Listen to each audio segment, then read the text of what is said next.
بسم اللہ الرحمن الرحیم۔ آج کی ویڈیو میں آپ کو بتائیں گے کہ کیسے ذبح کی ہوئی مرغی اڑ گئی۔ کرامت حضرت سید علی ترمذی پیر بابا دیوانہ رحمت اللہ علیہ۔ لیکن قبل اس سے ہم آپ کو حضرت سید پیر بابا رحمت اللہ علیہ کے بارے میں چند گزارشات کرنا چاہتے ہیں۔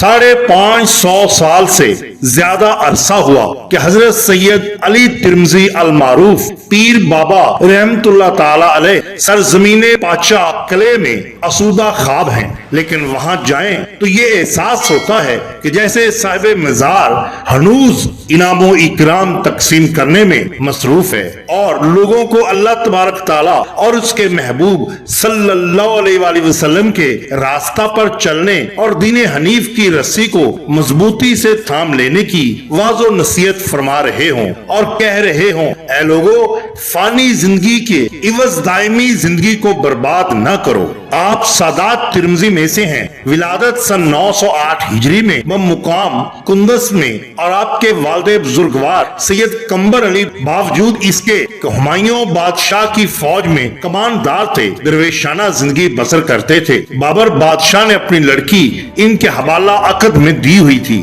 اس لحاظ سے سلاطین زمانہ سے رشتہ داری بھی تھی۔ 942 ہجری میں جب ہمایوں کابل آیا تو حضرت پیر بابا کے والد کو اپنے ساتھ تبرکن لے آیا۔ حضرت سید علی ترمذی المعروف پیر بابا رحمت اللہ تعالی علیہ کے والد کا زیادہ تر وقت درباری مصروفیات میں گزرتا تھا، اس لیے آپ کی تعلیم و تربیت کی ذمہ داری آپ کے دادا حضرت سید احمد نور نے اٹھا رکھی تھی۔ انہوں نے پوتے کی تعلیم و تربیت میں کوئی کسر نہ اٹھا رکھی اور علم کے ساتھ ساتھ زہد و ریاضت اور اذکار و طریقت کی راہوں سے بھی روشناس کروایا۔ پوتے کی سادگی اور عام لوگوں کی سمجھ میں نہ آنے والے خیالات کی بنا پر سب گھر والے انہیں دیوانہ کہا کرتے تھے۔ دادا کو اپنے پوتے کی یہی ادا پسند تھی اور فرمایا کرتے تھے، یہی دیوانہ تو مجھے پسند ہے۔ حضرت سید علی ترمذی رحمت اللہ علیہ کو لوگ عذرائے عقیدت و محبت پیر بابا کہا کرتے تھے۔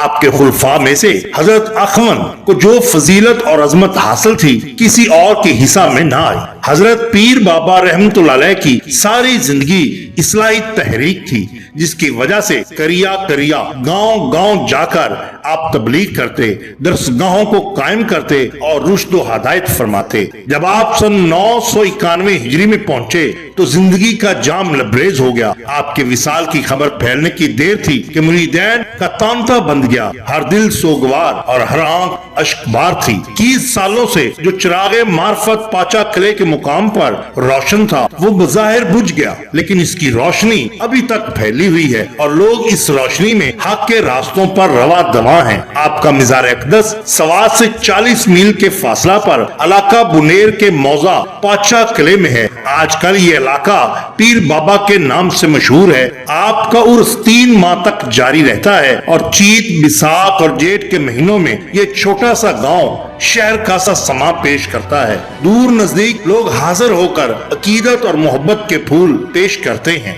یہاں ہم آپ کی ایک کرامت کا ذکر کرتے ہیں۔ بیان کیا جاتا ہے کہ علاقہ بنیر میں ایک شخص کریم نامی رہا کرتا تھا جو مرغی فروش تھا۔ وہ اولیاء اللہ کے لیے دل میں بغض رکھا کرتا تھا۔ ایک دن وہ اپنی دکان پر بیٹھا مرغیاں اور ان کا گوشت بیچ رہا تھا۔ حضرت پیر بابا کا ادھر سے گزر ہوا۔ آپ کے ساتھ مریدین کی ایک جماعت بھی موجود تھی۔ آپ دعوت دین کے لیے گشت فرما رہے تھے۔ کریم کی نظر آپ پر پڑی تو اس نے نفرت سے منہ پھیر لیا۔ اس وقت وہ ایک گاہک کے لیے مرغی ذبح کر رہا تھا۔ آپ نے جب یہ صورتحال دیکھی تو زیر لب مسکرائے اور اس کی دکان کے قریب تشریف لے گئے۔ گاہک کی نظر جب آپ رحمت اللہ علیہ پر پڑی تو فوراً آپ کی طرف لپکا۔ کریم نے بآواز بلند پکارا، ابے ادھر آ، گوشت لے لے۔ گاہک نے کہا، میں حضور کی قدم بوسی کر لوں؟ کریم نے غصیلے لہجے میں کہا، ہاں ٹھیک ہے، مرغی تو ذبح ہو چکی ہے، یہ اب تمہاری ہے، یہ کون سی اڑی جا رہی ہے؟ آپ نے فرمایا، کریم بھائی، کس نے کہا کہ مرغی نہیں اڑ سکتی؟ یہ کہہ کر آپ نے اس مرغی کی طرف اشارہ فرمایا۔ مرغی اس کے باٹ سے اڑ کر دور جا گری۔ یہ دیکھ کر کریم بہت نادم ہوا، آپ کے پاس آیا، معافی طلب کی اور آپ کے قریبی ساتھیوں میں سے ہو گیا، کیونکہ یہ شان ہوتی ہے